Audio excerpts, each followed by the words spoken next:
Yes, hi, my name is Asa Wood, and at 19 I had my own apartment, and I had an art studio and everything that goes with it for an unsaved person.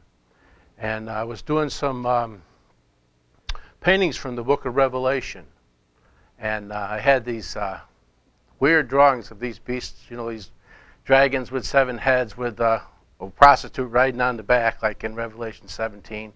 And I was doing paintings from the book of Revelation. And I was reading from the book of Revelations in the last part, the last page. If you want to find this, it'll be on the last page of the Bible. And it said, if any man takes away from the words of the prophecy of this book, let his name be taken out of the book of life and his part out of the holy city.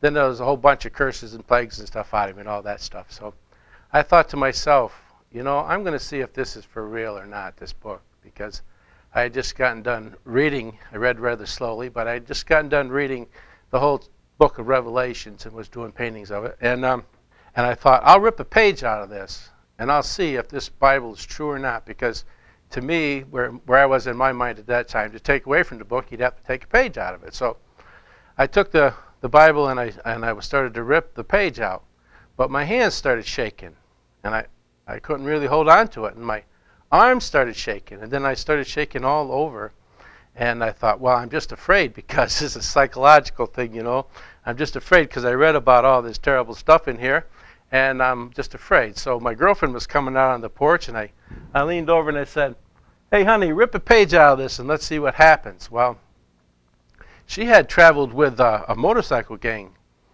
called the Pagans in Philadelphia, and there wasn't too many things this girl was afraid to do, and she said, sure, and she grabbed the Bible and she started ripping.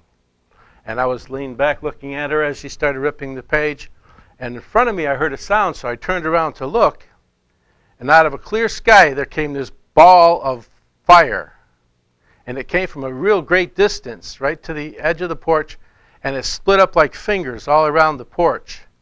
And I was kind of leaning on the feet up on the railing, and I just went right over backwards in my chair and hit my head on the floor.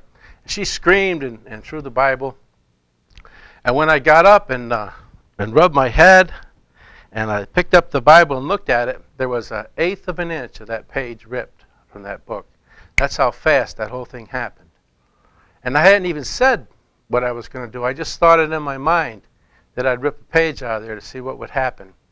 And so then and there, it didn't take me too long to put it together that there was someone who could read what I was thinking and had the power to act on it from on high.